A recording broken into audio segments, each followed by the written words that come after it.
Bueno, vamos a continuar con el argumento de la Eneida. ¿De qué trata esta obra?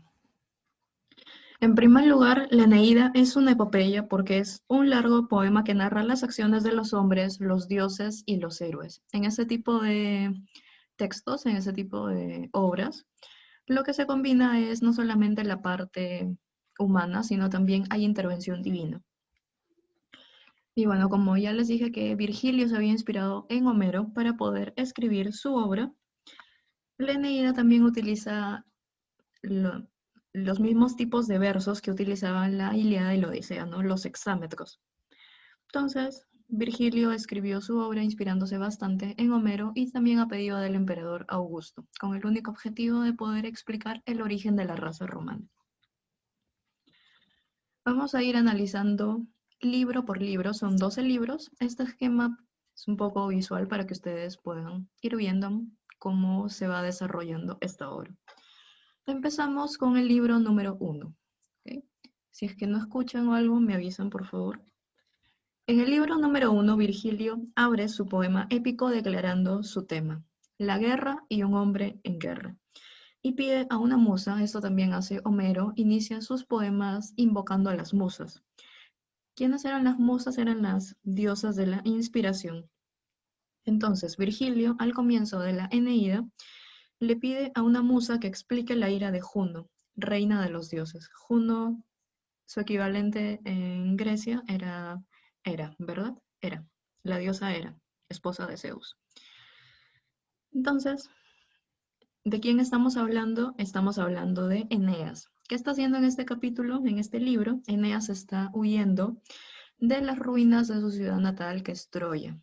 ¿Qué había pasado con Troya? Gracias a la astucia de Ulises habían logrado ingresar los griegos a través de esta estratagema, que era usar el caballo, un caballo grande de madera que contenía a los guerreros griegos para poder finalmente dar por concluida la guerra de Troya. Entonces, justamente cuando incendian toda la ciudad, Eneas y su familia están tratando de escapar, están huyendo, que Troya ya prácticamente se ha venido abajo. Han matado a su rey, han matado a todas las personas que están encontrando en su camino, los griegos están acabando con todo. Entonces, los troyanos que han sobrevivido a esta masacre están huyendo junto con Eneas, lo acompañan en un viaje muy peligroso con el motivo de establecer un nuevo hogar en Italia. Pero para eso tienen que luchar con la ira, con el deseo vengativo de la diosa Juno. Pasamos así al libro número 2 o al canto número 2. Y bueno, acá ya Eneas se encuentra junto con Dido, con la reina Dido, y Eneas comienza a narrar su historia. Y bueno, también agrega que volver a narrar todo esto, volver a recordar, le va a volver ese sentimiento, a experimentar todo el dolor que él había sentido. Entonces, Eneas, con su narración, nos va a llevar de vuelta a 10 años de la guerra de Troya, el momento en el cual comienza la historia. Los griegos han construido el caballo de madera gigante y donde en el vientre del caballo están escondidos los guerreros griegos, los mejores soldados griegos. Entonces la visión de un caballo de pie ante sus puertas en un campo de batalla desconcierta completamente a los habitantes de Troya. Pasamos al libro número 3, donde Eneas va a continuar su historia, relatando las secuelas que dejó la caída de Troya. Acá nos cuenta que después de haber escapado de Troya, lleva a todos los sobrevivientes a la costa de Antander. Aquí se dedican a construir una nueva flota de barcos y su primer destino es navegar hacia Tracia. Es aquí donde Eneas se prepara para ofrecer sacrificios. Cuando él está comenzando a rasgar las raíces, las ramas de un árbol, empieza el suelo a cubrirse de sangre oscura, al igual que la corteza del árbol que él está tratando de cortar. Entonces el árbol le habla, se dirige a Eneas y se revela como el espíritu de Polidoro. ¿Quién es Polidoro? El hijo de Príamo. Príamo era el rey de Troya. Entonces pasamos al libro número 4, donde Eneas finaliza la narración Y bueno, ¿qué es lo que pasa? Pasa que Cupido se había disfrazado del hijo de Eneas para poder dispararle su flecha a la reina Dido, para hacer que se enamore de Eneas, ¿no? Entonces, conforme Eneas va narrando su historia, todo lo que le ha ocurrido, ella simplemente en su interior va acrecentando el amor que siente por Eneas. Sin embargo, duda un poco porque luego de la muerte de su esposo, ella había jurado que no se iba a volver a casar.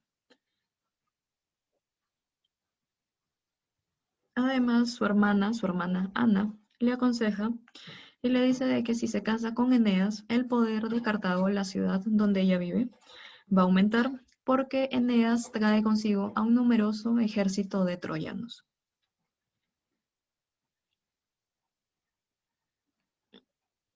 ¿Ok? Entonces pasamos al libro número 5. ¿Qué es lo que pasa aquí?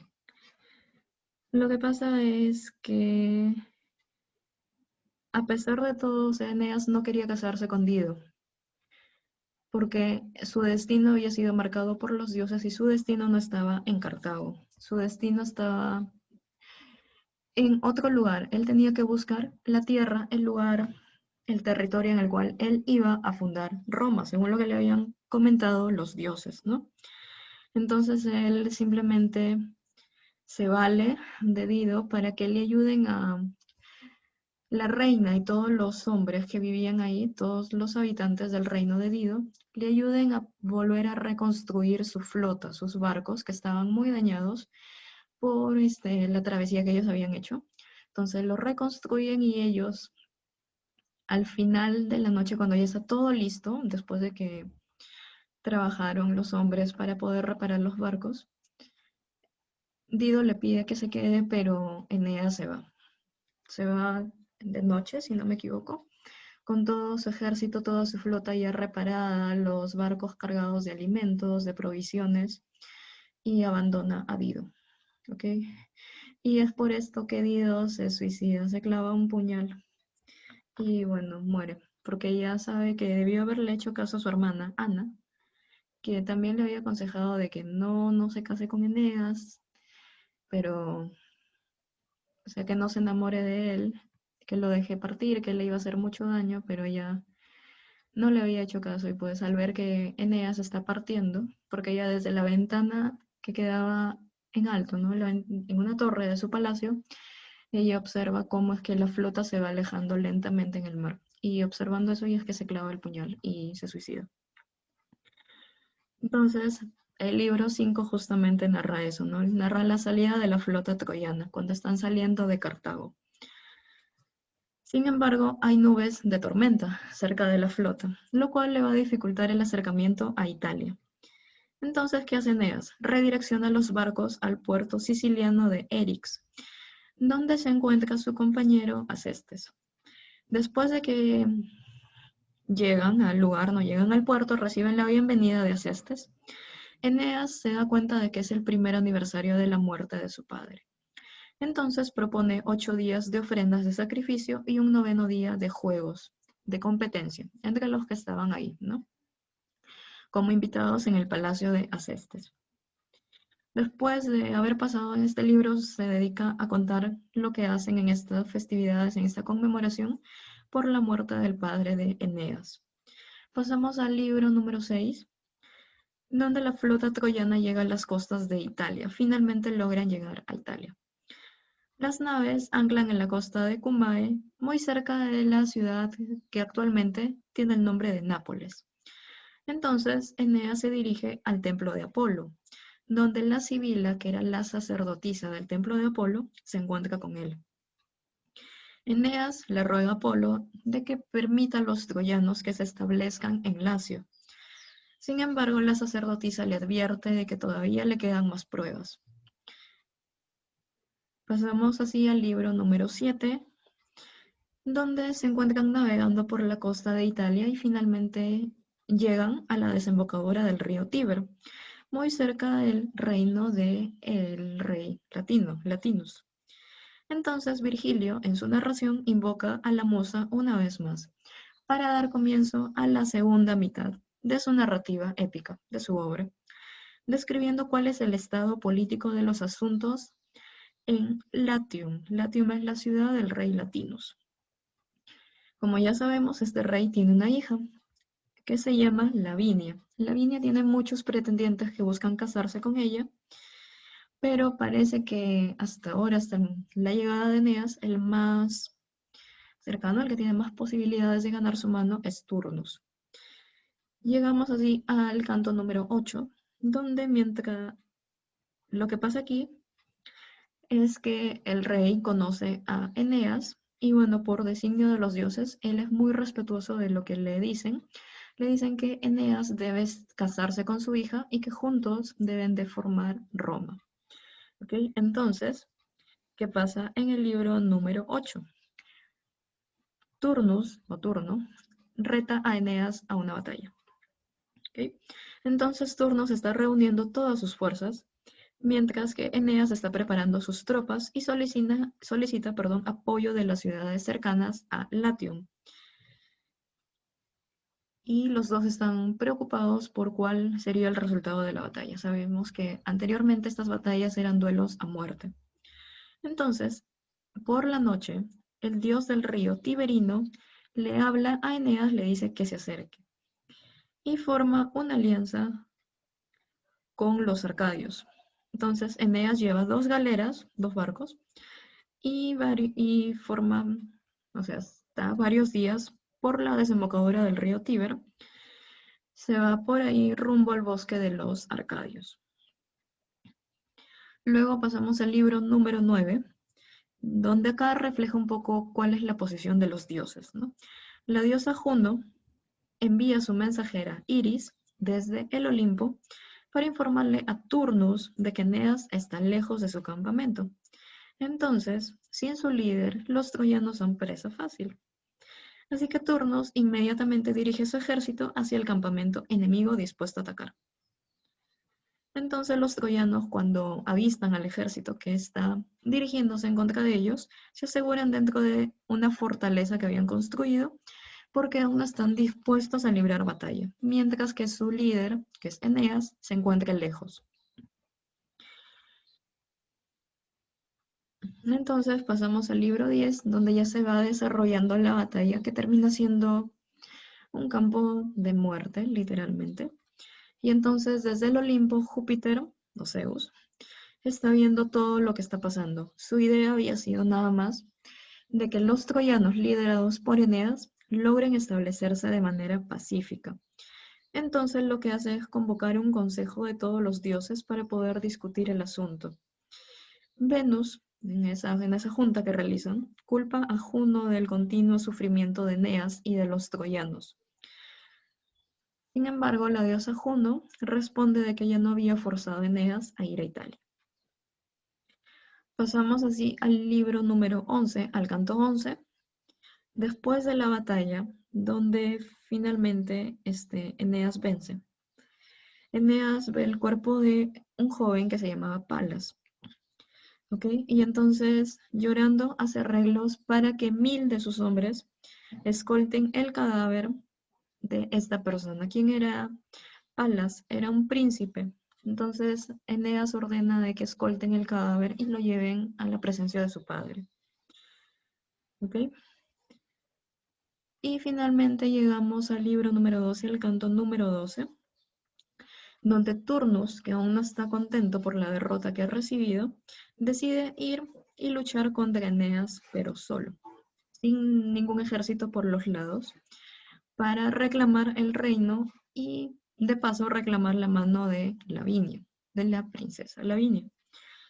Sin embargo, el rey Latino, el padre de Lavinia, y su esposa, Amata, protestan, incitando a Turnus de que simplemente se rinda, de que proteja su vida y tratando de hacerle entender de que es un designio de los dioses de que sea Eneas el que se case con Lavinia.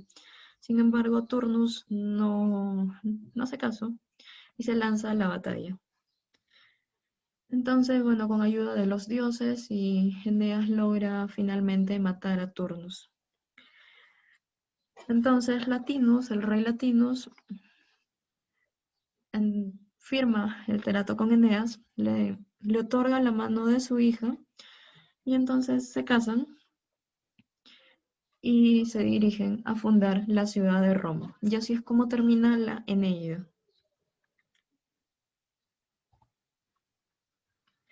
Y bueno, acá al final también hay que destacar que la diosa Juno acepta abandonar la guerra porque ella tenía demasiada cólera en contra de Eneas. ¿A cambio de qué? A cambio de que desaparezca el nombre de los troyanos. Es por esto que no fundan a la ciudad de Roma como querían llamarle la Nueva Troya, pero le colocan el nombre de Roma nada más. Por esto, esta condición que había lanzado Juno, ¿no? Y bueno, hasta ahí terminamos con la Eneida. No sé si tienen alguna consulta, alguna opinión que realizar.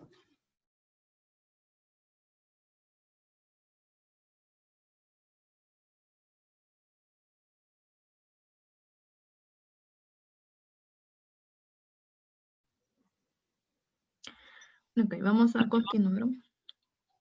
¿Mm? Vamos a continuar. Vamos a hablar ahora de Horacio. Fue hijo de un esclavo liberto y también era pobre. Sin embargo, recibió una esmerada educación en Roma y luego en Atenas, donde tuvo mucho contacto con el epicureísmo. Fue parte del ejército republicano. Sin embargo, luego de que fue derrotado, tuvo que escapar para poder salvar su vida. Es así que consigue trabajo de escribano. Este puesto le permitió poder poner en práctica su arte poético. Ganó el respeto y la admiración de todos los círculos literarios romanos de Cayo Mecenas, quien le ofreció una finca, donde el poeta se retiró a poder concluir sus obras. Nace en Venusa en el año 65 a.C. y no se sabe en qué ciudad fallece, pero fallece en el año 8 a.C. Sus características. Es considerado el poeta inspirador del Renacimiento. Sus obras tienen bastante de psicología, ¿no? Y Horacio había sido bastante observador. ¿De qué trata en sus obras? Trata de temas muy simples, de temas cotidianos.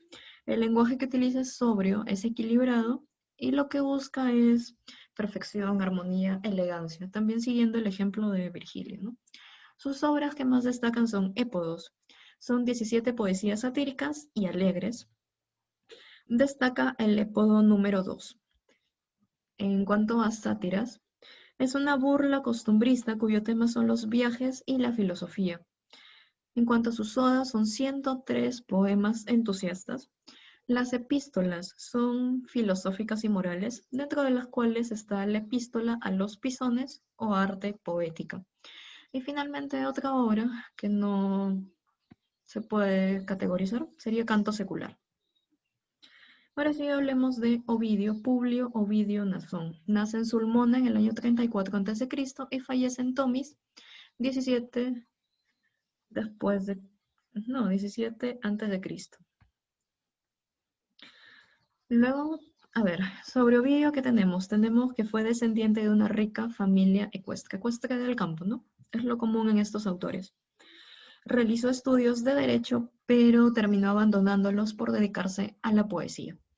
Cultivó la literatura amorosa desde el punto de vista doctrinal, convirtió la mitología griega en pura poesía. Su poesía es de origen libertino y provoca que lo destierren a Tomis, perdón. De este lugar él no regresa, porque a pesar de los ruegos que le realizaba Augusto, el emperador Augusto, para que regrese, él no iba a perdonar la ofensa que le habían realizado al momento de desterrarlo. Sus características: tenía mucha liberalidad moral, era Señorita, gran conocedor de señorita, los temas mitológicos. Sí, dime. disculpe, no le entendí el último. ¿Por qué lo expulsaron? ¿Por qué lo desterraron? Era por el tema que trataba en sus obras, era muy liberal para esa época. Lo que él hablaba, lo que escribía, no terminó gustándole a la alta sociedad, pues no, a los que estaban en el poder, y entonces lo destierran, y luego ya cuando entra el emperador Augusto, que él promovía bastante, como hemos visto, a Horacio, a Virgilio, Entonces trata de convencerlo de que regrese, pero él no quiere olvidar la ofensa que le han hecho y no regresa. Por el tema era, si van a ver aquí las obras de qué es lo que trata, para esa época era demasiado liberal, estos eran temas tabúes. ¿Ok? Espero haber respondido a tu pregunta. Ahora el tópico principal es el carpe diem, es aprovechar el momento. También trata de temas amorosos, temas satíricos. Tenía mucha facilidad para versificar los versos. Tenía una imaginación muy exuberante y un ingenio muy extraordinario. Sus versos terminan siendo, en cierto modo, graciosos, brillantes. Lo que te mencionaba otra vez aquí. Utiliza un lenguaje muy directo, muy chocante, de doble sentido, para la época en la cual él escribía, ¿no? Y aparte cultivaba exageradamente juegos de ingenio, juegos de fantasías. Sus obras, vamos a ver qué tiene estas obras. Empecemos con las obras eróticas. Tenemos Arte de Amar, que lo escribió en el año 3 a.C., Remedio de Amor, Amores en el 15 a.C. y Heroídas. Sus obras épicas que más destacan es Las Metamorfosis en el año 7 a.C., Fastos, y una obra elegíaca, las elegías Tristia y Pónticas. Okay, y ahora tenemos aquí Arte de Amar. Vamos a ver de qué trata más o menos. Ovidio escribió esta obra, Arte de Amar, en latín Ars Amatoria, a la edad de 40 años. Aproximadamente, ya hemos visto aquí, en el año 3 a.C., y es donde lo sitúan los especialistas. ¿Ok? Entonces, ¿de qué trata? Consta de 3 partes en sí. La primera parte de ella es el libro primero. En el primer capítulo nos habla del amor. ¿Qué es lo que trata Ovidio? Trata de explicar cómo es el amor, al igual que dónde se puede encontrar. Por ejemplo, da ejemplos donde se puede encontrar el amor en lugares públicos, luego que uno tiene que buscarlo, que no hay que esperar que llegue. También utiliza un lenguaje muy, como ya mencioné, liberal para la época en la que vivió, tratando de liberal y también algo no tan popular, algo que no gustaba a la gente de su época. Decía que el amor era la mejor medicina, donde el pobre es rico, estallan las risas y la alegría, el corazón se ensancha y la sinceridad resplandece. Es decir, que en cualquier lugar donde existe el amor, existe la alegría, la felicidad. También el principal contenido de este libro es dónde encontrar a las mujeres, está dirigido a los hombres, cómo cortejarlas, cómo seducirlas y da algunos consejos prácticos. El libro segundo también está dirigido a los hombres y trata ya, cuando se ha conseguido el amor, cómo poder mantenerlo. Entonces, acá trata cómo mantenerlo, cómo recuperarlo, cómo evitar que nos lo roben. Y finalmente en su libro tercero está dedicado ahora sí a las mujeres y son consejos para que las mujeres puedan entablar una relación con los varones, ¿no? Entonces, acá es prácticamente el contenido que él dedicó para los hombres, pero enfocado hacia las mujeres, ¿no? Y de unos cuantos consejos. Si quieren pueden buscarlo, no sé, debe estar disponible en internet, ¿ok? El tema central aquí, como vemos, es el amor. Acá lo que hace Ovidio es dar unos consejos, como ya han visto, tanto para los hombres como para las mujeres, perdón. Acá menciona creencias que existían en esa época acerca del amor. ¿Cómo escribió esta obra? Fue escrita en un lenguaje en prosa, un poco que tenía rima y hacía bastante uso de la elegancia en sus palabras. Las embellecía utilizándole un lenguaje distinguido. ¿Okay? Esta obra en sí no tiene personajes. Los personajes son como ejemplos de los que Ovidio trata de explicar. El personaje principal aquí podría decirse que es Ovidio, donde él da los consejos y explica cada uno de ellos. ¿Okay? Es más que nada el pensamiento que tenía el autor referente al amor.